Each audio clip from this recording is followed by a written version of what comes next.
Reg Gasnier was born on this day, 1939, and died the day before, 2014. As a rugby league player, he had great timing too. Called Puff the Magic Dragon, he was a centre for St George Club, which had 11 consecutive titles, 6 under Gasnier.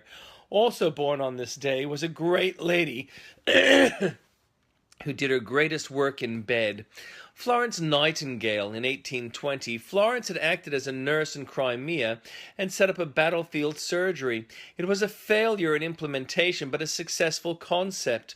In later life, it was her missives that she made from her bed which secured her legacy. But for me, the most poignant birthday cheer is for German-Swiss Holocaust survivor, businessman Otto Frank. His daughter, Anna, kept a diary at the place they were hiding, and he found it after the war. Anne had died. He kept her memory alive by publishing her work. He lightly edited the work because he hadn't thought it right that his daughter's hatred should be broadened to all Germans when it was Nazi atrocity. In writing the diary, Anne would not have known the end.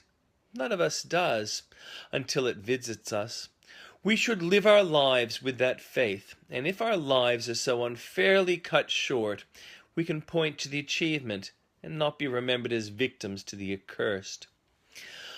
Andrew Bolt has a tendency to write in terms favourable to the Australian Labor Party. Another New South Wales Lib has decided to step aside for the next election after saying he believes he does not have clean hands because his election funding may have been corruptly obtained.